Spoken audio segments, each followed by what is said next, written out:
లౌకికంగా మీరు ఆలోచించండి, కోటేశ్వరరావు గారిని కలవాలి అని మీరు అనుకుంటే ఎక్కడున్నారని అడుగుతారు, ఫలానా చోట ఉన్నారు. మీరు నేనున్న విడిదికి రాగలరేమో, కానీ నేను మిమ్మల్ని కలవడం నా సమ్మతి మీద ఆధారపడి ఉంటుంది. మీరు వచ్చారని నేను మిమ్మల్ని కలవాలనేం లేదు కదూ. నీ కారుణ్యమేనమ్మా దర్శనం చేయిస్తుంది. దామోదర లీల యందు భగవంతుడు కట్టుబడ్డాడు అంటే ఒక్కటే కారణం, నిరతిశయ ప్రేమతో. ఏమిటి 2 అంగుళాలు తక్కువ రావడం అన్నది ఆలోచించకుండా సేవించుకుంటూ వెళ్ళిపోయిందంతే. భగవంతుడు ఇంత గొప్పవాడా, నాకు వశుడవుతాడా అన్న భయం కాదు. ఆయన ప్రేమైకమూర్తి, ఆయన ఇక్కడే ఉన్నాడండి. అసలు ఆయన లేని నేనెక్కడున్నాను? నాకు దగ్గరగా ఉన్నవాడు అంటూ ఉంటే ఆయన ఒక్కడే. ఆయన కన్నా నాకు దగ్గరగా ఉన్నవాడు లేడు. ఆయనే నా సర్వస్వం అనుకున్నవాడెవరో వాడికి ఆయన వశుడవుతాడు. భగవంతుని నువ్వు ప్రేమిస్తున్నాననుకుంటే నీ ప్రేమకి కొన్ని కోట్ల కోట్ల రెట్లు ఎక్కువ ప్రేమ పరమేశ్వరుడిది. ఈ తత్వము నీకు అవగాహన అయిన నాడు భగవంతునికి నీకు ఉన్న అనుబంధం చేత పూజకి కూర్చున్నా, స్మరించిన నీకు ఒంట్లో పులకరింతలు వచ్చి చేసినటువంటి పూజకి కారణమవుతుంది. అది దామోదర తత్వము. కార్తీక మాసానికి దామోదరుడు అధిదేవత అంటే దాని అర్థం నీకు భగవంతునికి ఉండేటటువంటి అనుబంధాన్ని నువ్వు ప్రీతితో స్మరించి సేవించాలి తప్ప యాంత్రికంగా నువ్వు చేసేటటువంటి ఏ పని కూడా నీకు విశేషమైన ఫలితాన్ని కర్మ తెచ్చి పెట్టలేదు. కర్మ తజ్జడం అంటారు రమణ మహర్షి. మీరు చూడండి, సత్యనారాయణ వ్రతం చేసుకుంటున్నటువంటి వాళ్ళ అబ్బాయికి ఉద్యోగం రావాలని నమ్మకం కాదు. సత్యనారాయణ వ్రతం చూస్తున్నప్పుడు ఒక్కొక్కడు తాదాత్మ్యతతో మానసికంగా చేస్తుంటాడు, వాడి కొడుకు ఉద్యోగం వస్తుంది ఇంటికి వెళ్ళేప్పటికీ. మనసు ప్రధానం. నీ మనసు భగవంతుడి దగ్గరికి వెళ్ళింది నిజమైతే ఈశ్వరుడు సంతోషించి నిన్ను అనుగ్రహిస్తాడు. నీ మనసు అక్కడికి చేర్చడానికి సాధనాలు పువ్వులు, సాధనాలు ఉపచారాలు. అసలు నీ మనసు లొంగకుండా యాంత్రికంగా ఉపచారం ఒకటే చేస్తే ఓం నిధనపతయే నమః, ఓం నిధనపదాంతికాయ నమః, ఓం ఊర్ధ్వాయ నమః, ఓం ఊర్ధ్వలింగాయ నమః అని పువ్వులు ఒక్కటే వేసి నీ మనసు అక్కడ లేకపోతే ఈశ్వరుడికి ఆ పువ్వు కొత్తది కాదు. ఈశ్వరుడి సృష్టిలోది ఆ పువ్వు, నువ్వు కొత్తగా తేలేదు, ఈశ్వరుడే తీసుకొచ్చాడు. ఈశ్వరునిది కానిది నీదైనది ఈ లోకంలో ఏమీ లేదు. అన్నీ ఆయన ఉచ్ఛిష్టమే, ఆయన సృష్టిలోనివి. ఆయన సృష్టిలోనివి ఆయనకే ఇస్తున్నప్పుడు మధ్యలో ప్రీతి ప్రేమ అన్నది ఒక్కటి ఉంటే ఆయన పరవశించిపోయి తీసుకుంటాడు. చూడండి, లోకంలో ఓ మర్యాద ఉంటుంది. అమ్మ భగవంతుడికి నైవేద్యం పెట్టి చక్కెర పొంగలు పెడుతుంది కొడుక్కి, మడిబట్టతో ఉంటుంది, ఇంకాను తినంటుంది. వాడు 2 బాదం పప్పులు, 2 కిస్మిస్ పళ్ళు, 2 జీడిపప్పులు ఏరుకుని తిని 2 ముద్దలు తిని అమ్మ ఎంత బాగుందో చక్కెర పొంగల్ అంటాడు. అమ్మ ఇంత ముఖం చేసుకుంటుంది. బాగుందా నాన్న తిను అంటాడు. అమ్మ తిను అంటే వాడికి ఏదో ఆలోచన వస్తుంది. వాడు అమ్మ నువ్వు తిను అంటాడు. ఇంకా నాన్నగారు తినలేదు, నువ్వు తిను అంటాడు. కాదు అమ్మ నువ్వు కొంచెం తిను అంటాడు. అంటే అమ్మ వంగి కొడుకు ఇలా పెట్టిన చక్కెర పొంగలి అందుకుని తింటుంది. అమ్మ బాగుంది కదూ అంటాడు. చాలా బాగుంది నాన్న అంటుంది. అమ్మ ఇంకొంచెం తింటావా అంటాడు. వద్దు నాన్న నువ్వు తిను అంటుంది. భర్తకి వెళ్ళి ఏం చెప్తుంది? ఏమండి ఇవాళ వాడు చక్కెర పొంగలి బాగుందని పాపం నాకు పెట్టాడండి, పెట్టి వాడు తిన్నాడండి, పర్వాలేదు పరమేశ్వరుడు మనకి మంచి కొడుకుని ఇచ్చాడండి. చక్కెర పొంగలి వాడు ఏమైనా సంపాదించి తయారు చేసి అమ్మకి పెట్టాడా? అమ్మ పెట్టిన చక్కెర పొంగలిలో తను ఎంగిలి చేసి ముద్ద అమ్మకి పెట్టాడా? అమ్మ పెట్టిన చక్కెర పొంగలిలోని ముద్ద అమ్మకి పెడితే లౌకికంగా కన్న తల్లికే అంత సంతోషం ఉంటే ఇన్ని బ్రహ్మాండములు సృష్టించి ఈ శరీరాన్ని ఇచ్చిన పరమేశ్వరుడు పరమభక్తితో ఆయనకు ఒక్క పువ్వు ఆయన పాదాల మీద వేస్తే మురిసిపోతాడు. లౌకికమైన తల్లికే అంత ప్రేమ ఉంటే పరదేవతకి పరమేశ్వరుడికి ఎంత ప్రీతి ఉంటుంది.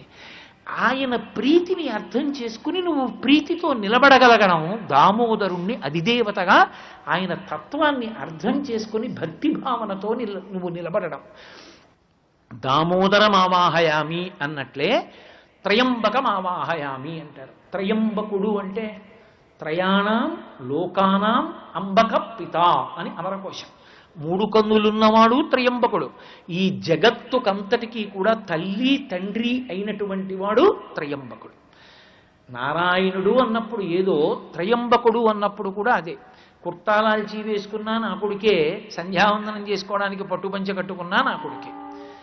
ఆ పరమేశ్వరుడే నీలమేఘశ్యాముడై శంఖచక్ర గదా పద్మములు పట్టుకుంటే స్థితికారుడైన దామోదరుడు.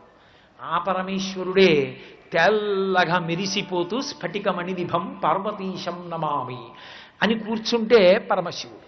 శాకంబరీతి శశిశేఖర వల్లభేతి గిర్దేవతేతి గరుడధ్వజ సుందరీతి అంటారు శంకరాచార్యుల వారు. ఎవరికి ఎప్పుడు ఏది ఇవ్వాలో ఆ వేషం పరమేశ్వరుడు కడుతూ ఉంటాడు.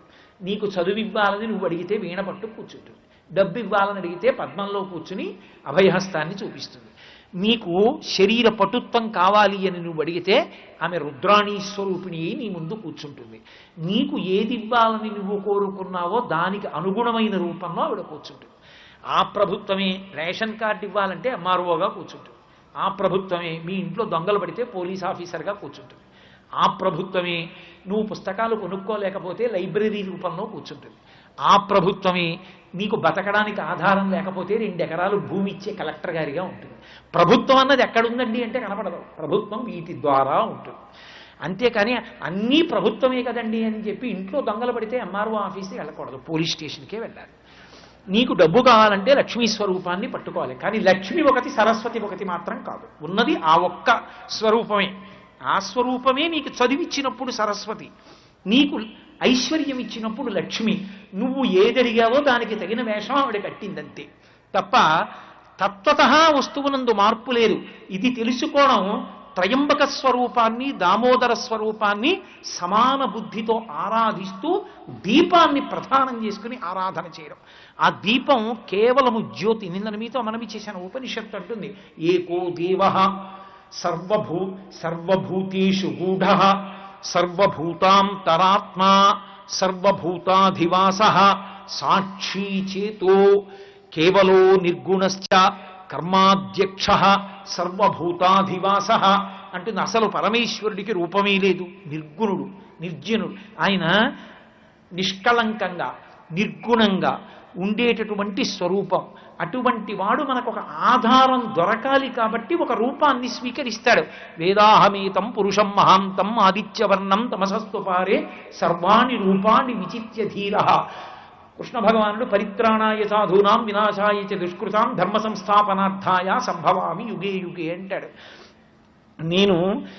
నన్ను ఒక రూపంతో చూడాలని కోరుకున్నటువంటి పరమ భాగవతోత్తములైనటువంటి వారి కోరిక తీర్చడం కోసం వారి మాంసనేత్రానికి దర్శనం అవ్వడానికి ఒక పాంచభౌతిక స్వరూపంతో ఆవిర్భవించాను తప్ప అదే నా స్వరూపము కాదు. నా అసలు స్వరూపము వ్యాపకత్వము. అంతటా నిండి నిబిడీకృతమైపోయానంటే ఆయన కానిదేం లేదు. అందుకే ప్రహ్లాదుడు ఇందుకలడందులేడని సందేహము వలదు చక్రి సర్వోపగతుండు ఎందెందు వెదకి చూచిన అందందే కలడు దానవగ్రని వింటే. నాన్న నువ్వు వింటే ఎక్కడున్నాడు విష్ణువు, ఎక్కడున్నాడు విష్ణువు అంటా ఏమిటి? వ్యాపకత్వము చేత అంతటా నిండిపోయాడు నాన్న అన్నాడు. అయితే నేను ఎక్కడ చూపిస్తే అక్కడి నుంచి వస్తాడా నీ విష్ణు అన్నాడు. వస్తాడు నాన్న అన్నాడు. ఇప్పుడు ఆ చూపుడు వేలు ఎక్కడ ఆగుతుందో తెలియదు. ఆ చూపుడు వేలు ఎక్కడాగితే అక్కడి నుంచి రావాలి. కానీ అది ప్రసన్న స్వరూపంగా కుదరదు. ఎందుకని? బ్రహ్మగారి హిరణ్యకశిపుడికి మాటిచ్చాడు, నువ్వు కోరుకున్నటువంటి వరాలన్నీ కూడా నిలబడతాయి. నువ్వు గాలిన్ కుంభిని అగ్ని అంబువల ఆకాశస్థలిన్ దిక్కులన్ రేలన్ ఘస్రమలం తమప్రభల భూరిగ్రాహ వ్యాళాదిత్య నరాది జంతు కలహవ్యాప్తిన్ సమస్త్రాస్త్ర శస్త్రాళిన్ మృత్యువు లేని జీవనములోకాధీశ ఇప్పించవే అని అడిగాడు.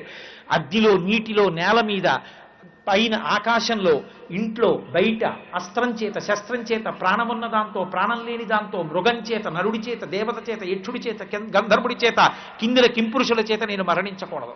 తథాస్తు అన్నాడు బ్రహ్మగారు. అటు బ్రహ్మగారి మాట నిలబడాలి, ఇటు ప్రహ్లాదుడి మాట నిలబడాలి. అంతటా ఉన్నాడు అంటున్నాడు ప్రహ్లాదుడు. ఎక్కడా లేడు లేడు అంటున్నాడు హిరణ్యకశిపుడు.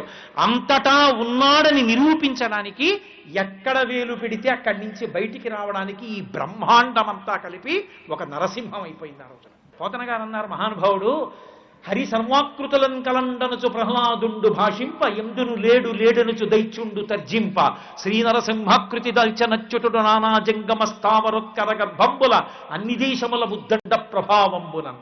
ఒక పెద్ద నారసింహమైంది బ్రహ్మాండం. స్తంభాన్ని చూపించాడు, అందులోంచి బయటికి వచ్చి హిరణ్యకశిపుణ్ణి సంహారం చేశాడు. అంతటా ఉన్నటువంటి పరమాత్మ ఒక సాకార రూపాన్ని దేనికి పొందుతాడంటే పరిత్రాణాయ సాధూనాం, ఉన్నాడు ఉన్నాడని నమ్మినవాడు ఒక రూపంతో చూడాలని కోరుకున్న నాడు ఆయన కోసమని ఒక రూపంతో వస్తాడు. అది మొదటి ప్రతిజ్ఞ. అనుషంగికం వినాశాయచ దుష్కృతాం, దుర్మార్గులైన వారిని శిక్షించడం రెండో పని. మొదటి పని అసలు ఆయనని విడిచిపెట్టి ఉండలేక ప్రేమించినటువంటి పరమ భాగవతోత్తములకి దర్శనమివ్వడమే మొట్టమొదటి కారణం. అలా రాగలిగినటువంటి వ్యాపకత్వం ఉన్నవాడు విష్ణుస్వరూపమైతే అదే వ్యాపకత్వంతో ఈ బ్రహ్మాండములన్నీ నిండిపోయినవాడు పరమేశ్వరుడు. అందుకే యజుర్వేదం ఆయన మీద ప్రార్థనా శ్లోకం చెప్తూ ఆపాతాళ నభస్థలంత భవన బ్రహ్మాండమా విస్ఫుర జ్యోతిస్ఫాటిక లింగమౌళి విలసత్పూర్ణిందువంతమృతై అస్తోకప్లుతమేకమీశమనిశం రుద్రాను వాకాంజపన్ ఝాయేత్ ఇప్సిత సిద్ధయే ధ్రువపదం విప్రోభిషించేచ్చివం బ్రహ్మాండ వ్యాప్త దేహా భసిత హిమరుచాభాసమానా భుజంగై కంఠే కాళాః కపర్దాః కలిత శశికలశ్చండ కోదండహస్తాః త్రక్షా రుద్రాక్షమాల సులలిత వపుష సంభవామూర్తి భేదాః రుద్రాశ్రీ రుద్రసూక్త ప్రకటిత విభవాన ప్రయచ్చస్తు సౌఖ్యం అంటుంది. బ్రహ్మాండ వ్యాప్త దేహ, ఈ బ్రహ్మాండమంతా కలిపి అండము, కోడిగుడ్డు, ఒక ఉత్తర దిక్కుకి వాలుగా పానవట్టం ఉన్నటువంటి ఒక శివస్వరూపంగా నిండిపోయింది. అందుకే దూర్జటి కాళహస్తీశ్వర మాహాత్మ్యంలో సువర్ణముఖరీ నదిలో స్నానం చేసి అసలు నాకు శివ సాకారంగా నీ దర్శనం ఇప్పుడవుతుందని ఆదుర్దా పడుతూ నది పైకెక్కాడు. ఒడ్డుకెక్కి నిలబడేటప్పటికీ ఈశ్వరుడు అనుగ్రహించాడు. ఉదయగ్రావము పానవట్టము అభిషేకో తత్ప్రవాహంబు వార్ధి ధరిద్వాంతము ధూపధూమము జ్వలద్దీప ప్రభారాశి కౌముది తారానిబహంబులద్భుత సుమంబులుగా తమోదూత సఖ్యదమై సీత గభస్తి బింబ శివలింగం బొప్పే ప్రాచీదిశన్నని చెప్పుకున్నాడు. ఈ బ్రహ్మాండమంతా శివలింగమై ఉత్తర దిక్కుకి ఒరిగి దేవతల చేత చేయబడిన అభిషేక తీర్థములు ఉత్తర దిక్కున సముద్రాలుగా పడిపోతే వాళ్ళు చేసిన బంగారు పూల పూజ ఆకాశంలో నక్షత్రాలైతే మంచు తెరలన్నీ కూడా వాళ్ళు వేసిన ధూపంగా ఈ బ్రహ్మాండం నాకు శివలింగంగా కనపడుతోందని నమస్కారం చేశాడు. చేత తత్వత రెండు ఒక్కటే. ఆయన సహస్రశీర్షా పురుష సహస్రాక్ష సహస్రపాత్ సభూమిం విశ్వతో వృత్వా అత్యతిష్ట దశాంగుళం. ఈ బ్రహ్మాండములు ఎంతవరకు ఉన్నాయో అంతకన్నా 10 అంగుళముల పై వరకు పెరిగిపోయి ఉంటాడు శ్రీ మహావిష్ణువు. ఈ బ్రహ్మాండములంతగా నిండిపోయి ఉంటాడు శివస్వరూపం. నువ్వు ఏ కోణంలో నీకు ఏది ప్రీతిపాత్రమైతే ఆ ప్రీతిపాత్రమైన నేత్రంతో నువ్వు చూస్తావు. కానీ తత్వత రెండిటికీ మధ్య ఉన్నటువంటి భేదం ఏమీ లేదు, ఉన్నది ఒక్కటే వస్తువు. ఇది నిర్ధారింపబడమే మార్గశీర్షము.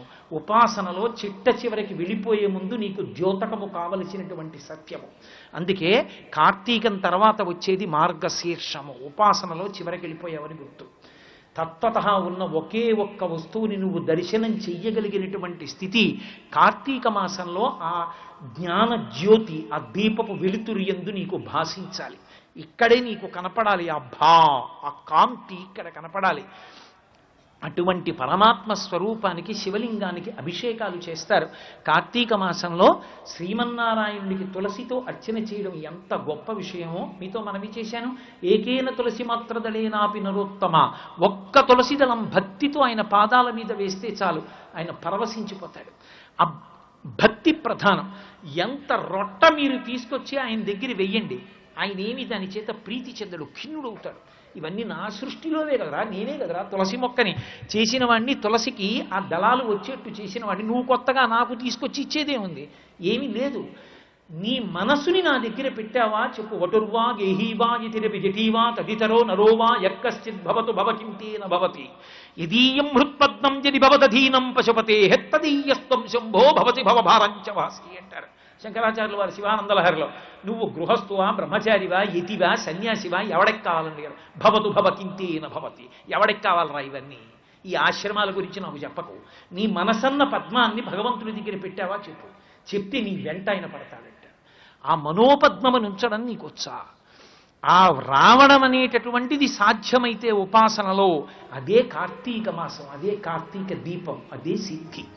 కాబట్టి శివాభిషేకము అన్న మాటకు అర్థం ఏమిటో తెలుసా? మనం కొత్తగా చేసేది కాదు.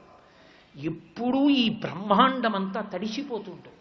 పశ్చిమ దేశాల వాళ్ళు వెచ్చగా ఉండాలని కోరుకుంటారు, ఇక్కడ వాళ్ళు చల్లగా ఉండాలని కోరుకుంటారు. మనం ఆశీర్వచనం కూడా ఏం చేస్తామంటే మీ అమ్మ కడుపు చల్లగా ఉండాలంటారు. నువ్వు చల్లగా 10 కాలాల పాటు వర్ధిల్లాలంటావు. మనం చల్లగా ఉండాలంటాం. చల్లగా అన్న మాట ఎక్కడిదో తెలుసా? శివానుగ్రహానికి గుర్తు.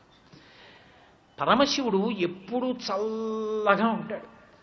ఒక చోట శంకరాచార్యులు వారు దిప్పి పొడిచారు పరమశివుణ్ణి. ఏమయ్యా, మార్గశీర్ష మాసంలో ఆర్ద్రా నక్షత్రంలో తెల్లవారుజామున 3 గంటలకు అభిషేకం చేయించుకుంటావు, నీకేమైనా పిచ్చా అని అడిగారు.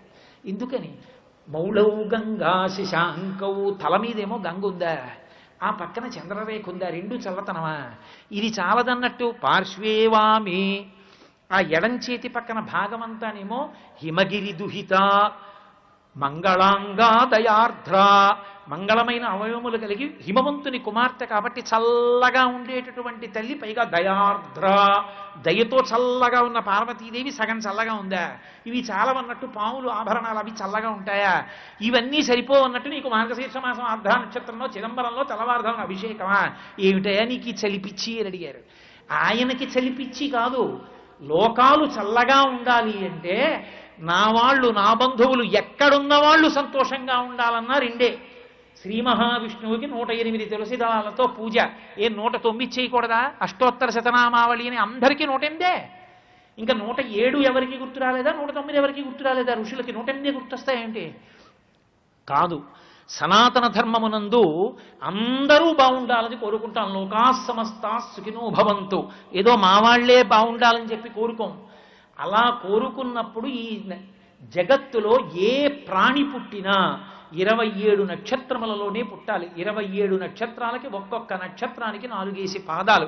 27 × 4 108 కాబట్టి 108 నక్షత్ర పాదముల యందు పుట్టిన ఈ జగత్తంతా సంతోషంగా ఉండాలని 108 తులసిదళాలు 108 నామాలతో ఈశ్వరుడి పాదాల మీద. నీకు తృప్తి తీరకపోతే సహస్రం అనంతం ఓ కావలసినన్ని నామాలతో ఈశ్వరుణ్ణి కీర్తిస్తావు. అభిషేకం చేస్తే నా ఒక్కడి కోసం కాదు, జగత్తంతా చల్లగా ఉండాలి. ఆయనకి ఎప్పుడూ అభిషేకం జరుగుతూ ఉంటుంది. ఈ బ్రహ్మాండమంతా అండము అంటే గుడ్డు, గుడ్డు రూపంలో ఉంటే పైన చంద్రమౌళి చంద్ర బింబం ఉంటుంది. అందులోంచి ఎప్పుడు అమృత ధారలు పడుతూ ఉంటాయి. ఆ అమృత ధారల చేత ఆ శివలింగం తడిసిపోతూ ఉంటుంది. ధవళ వికుశం ఇందోర్ మండలే సన్నివిష్టం భుజగవలయహారం భస్మదిగ్ధాంగమీశం మృగయ పరశు పాణించారు చంద్రార్ధమౌళిం హృదయ కమల మధ్యే సంతతం చింతయామి అని ఆయన ఆ అమృతధారల చేత తడుస్తూ ఉంటాడు. మనం దానికి ప్రతీకగా శివలింగం మీద ధారాపాత్ర పెడతాం. అందులోంచి నీళ్లు పడుతూ ఉంటాయి. నీళ్లు పడుతూ శివలింగాన్ని ముట్టుకునేటప్పటికి చల్లగా ఉండాలి. చల్లగా ఉంది అంటే లోకం అంతా చల్లగా ఉంటుంది. ఏమండి, కొడుకు పుట్టలేదు, రుద్రాభిషేకం. కూతురికి పెళ్ళవలేదు, రుద్రాభిషేకం. ఏమంటే ఏమిటో ఇంట్లో దిగులుగా ఉంటుంది, రుద్రాభిషేకం చేయించుకోండి. అన్నిటికీ రుద్రాభిషేకమే. నీ మనసు ఎక్కడ వేడికి కోరికల చేత తాపాన్ని పొంది చల్లపడలేదో అది చల్లపడేటట్టు చెయ్యగలిగినటువంటి స్వరూపం పరమేశ్వరుడు. ఆయన చల్లబడితే నువ్వు చల్లబడతావు. అందుకే శివలింగానికి అభిషేకం చెయ్యండి అంటారు. అభిషేకం చెయ్యడం కన్నా గొప్పదేదో తెలుసా? అభిషేకాన్ని ధ్యానం చెయ్యడం. అందుకే ధ్యాయేత్ ఈప్సిత సిద్ధయే, అది ధ్యానం చేసిన వాళ్ళకి కోరిక తీరుతుంది. ఎందుకు అభిషేకం చేస్తున్నావు అన్న దాని మీద నీకు ఒక ఆలోచన ఉండాలి.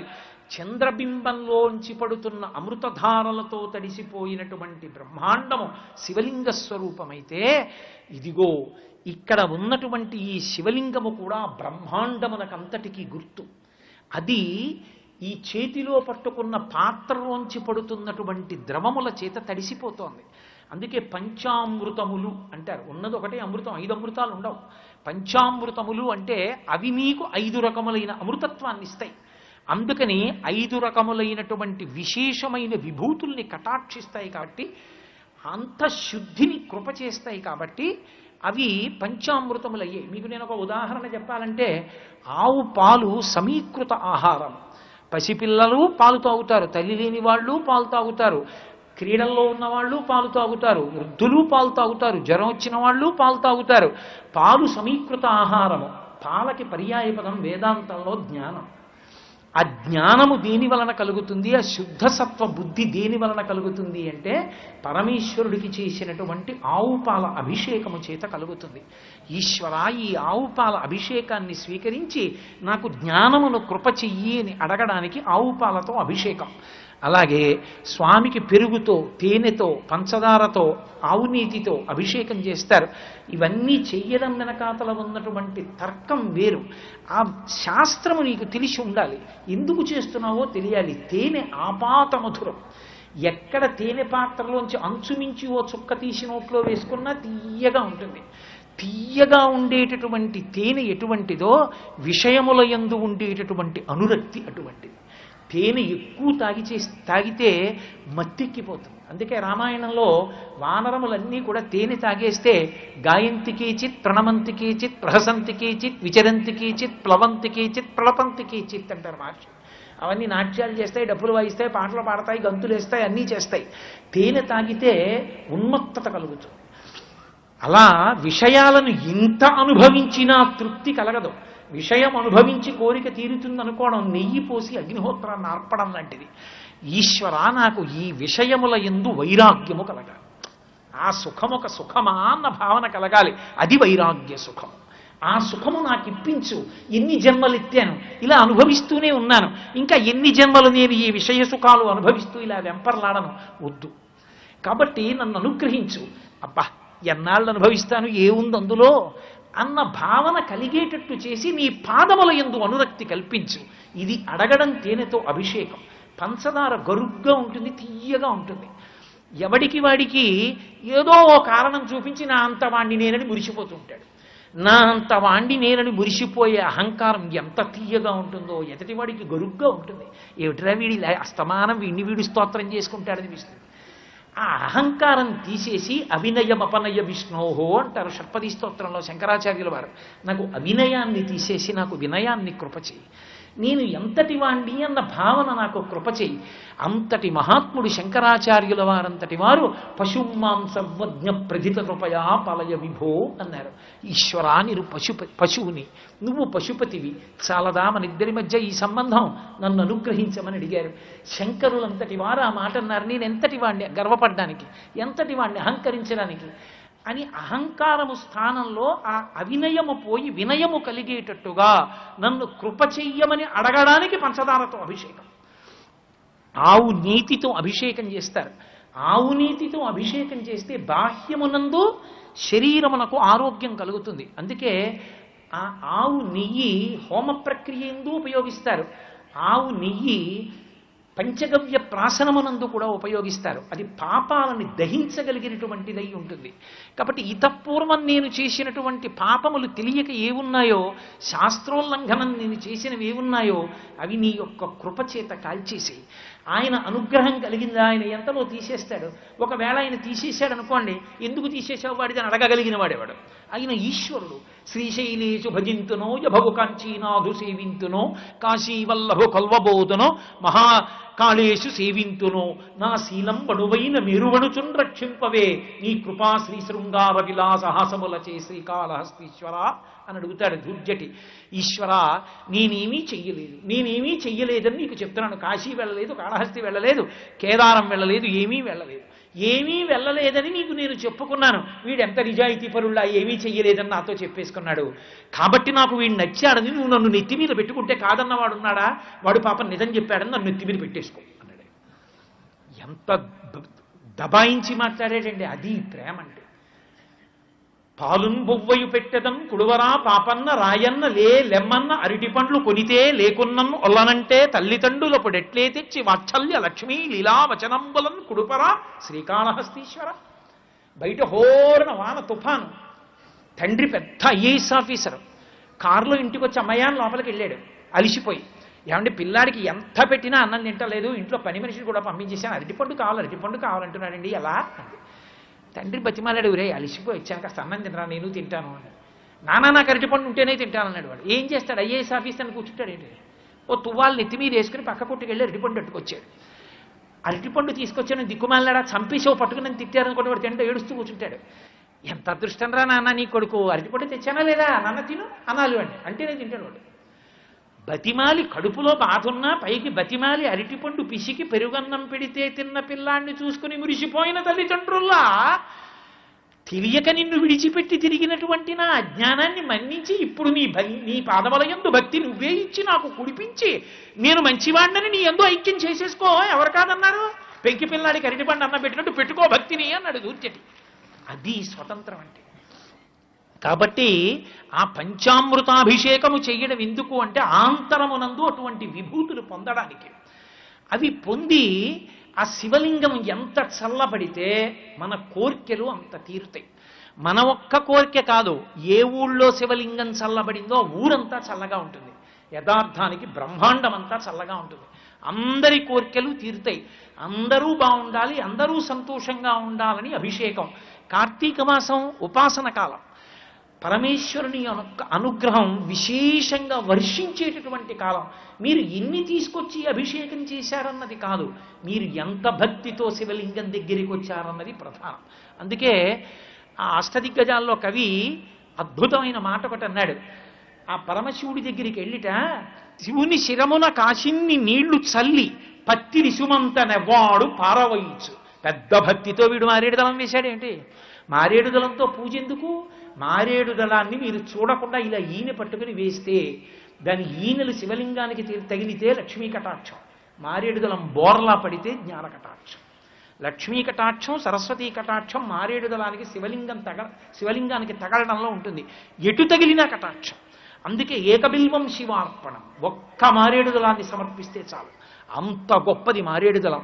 6 నెలలు పూజ పెట్టిలో పెట్టి పూజ చేసుకో. శ్రీ ఉమామహేశ్వర పరబ్రహ్మార్పణమస్తు. స్వస్తి.